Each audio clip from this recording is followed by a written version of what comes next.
και Αθήνα και Γιάννενα. Είναι δύο τελείως διαφορετικά πράγματα. Είναι σαν το ναι και το όχι. Άλλο η Αθήνα, άλλο τα Γιάννενα. Πρέπει να τη φτιάξω λίγο αυτή την απάντηση. Δεν μπορώ να απαντήσω στην απάντηση. Δεν μπορώ να... Αυτά θα βάλεις, μην βάλεις την απάντηση. Αθήνα ή Γιάννενα. Στα Γιάννενα έχω ζήσει 15 χρόνια, ενώ στην Αθήνα 8. Δεν μπορώ μπορώ να τις συγκρίνω έτσι αυτές τις δύο πόλεις. Τα Γιάννενα τα αγαπώ γιατί έζησα από τα 15 μου μέχρι τα 30 μου και την Αθήνα τη ζω και έχει πολλά Γιάννενα μέσα. Σπίτι για σειρά ή έξω για τσίπουρα. Έξω για τσίπουρα με τη σειρά. Δεν βλέπω σειρές. Για να δω μια σειρά πρέπει να έχει τελειώσει. Γιατί ξεκινάω να βλέπω τη σειρά και τη βλέπω σαν ταινία. Δηλαδή, άμα έχει 3 κύκλους, βλέπω και τους 3 κύκλους σερί μέχρι να λιποθυμήσω. Γι' αυτό κάποιες σειρές νομίζω δεν θα τις δω ποτέ.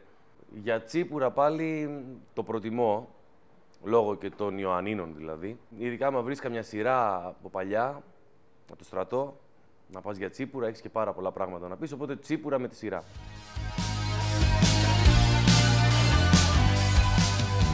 Λίγο πριν τα 30 ή 16. Νομίζω ότι είναι το ίδιο πράγμα, γιατί 16 όχι, δεν είναι πολύ πριν τα 30. Λίγο πριν τα 30 ή 16. Δύο πάρα πολύ ωραίοι δίσκοι είναι αυτοί που έχουν κυκλοφορήσει και τους δύο τους αγαπώ πάρα πολύ. Στα 16 είσαι πάντα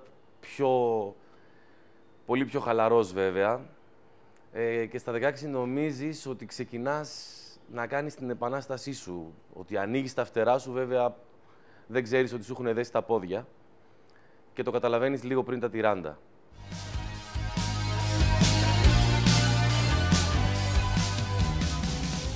Ελευθερία ή ασφάλεια. Ελευθερία.